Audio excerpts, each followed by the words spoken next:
जीवन में संबंधों को लाना बहुत आवश्यक है, पर परखना उससे पहले बहुत जरूरी है। पर गुरु शिष्य का संबंध ऐसा है कि यहां अगर आपने परखा तो संबंध टूट जाएगा। यहां परख नहीं सकते तो फिर क्या करें?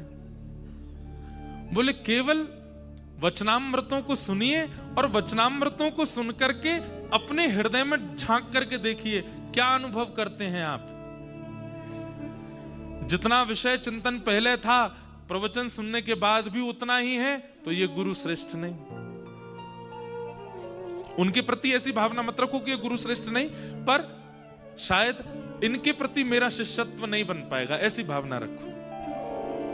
फिर प्रवचन सुनो और सुनने के बाद में मन से पूछो अब परिवर्तन हो रहा है, अब हम सुधर रहे हैं, अब हमारा हृदय, हमारी बुद्धि, हमारा चित्त अब पहले से पवित्र हो रहा है। नहीं हो रहा तो इनके लिए भी मैं शिष्यत्व के लायक नहीं, और चुनो।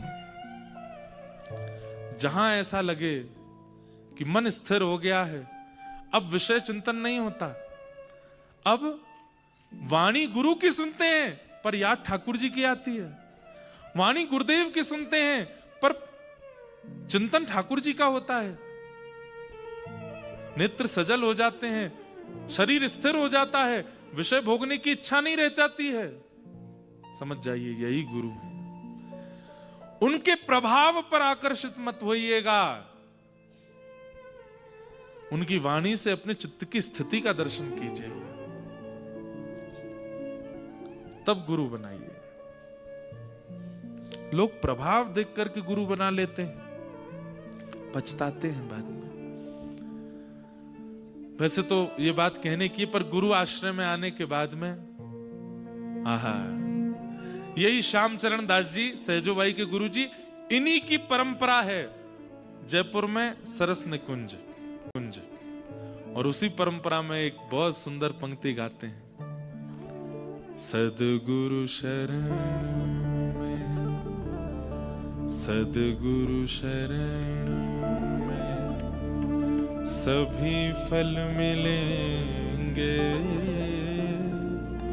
गुरु मिल गए तो युगल भी मिलेंगे, सद्गुरु शरण में सभी फल मिलेंगे, गुरु मिल गए तो जुगल भी मिलेंगे,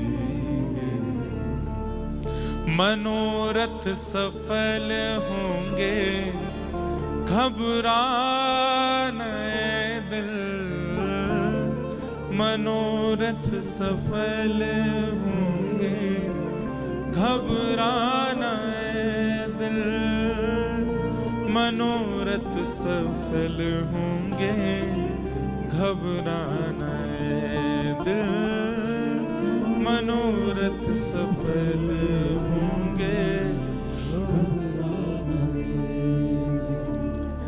न प्रीतम मिले आज तो कल मिलेंगे, गुरु मिल गए तो युगल भी मिलेंगे, सद्गुरु शरण में सभी फल मिलेंगे, गुरु मिल गए तो युगल भी। भगवान कहते हैं उद्धव तू कहता है कल्याण का साधन, तो पहला मानव देह और दूसरा इस देह को सद्मार्ग दिखाने वाला गुरु।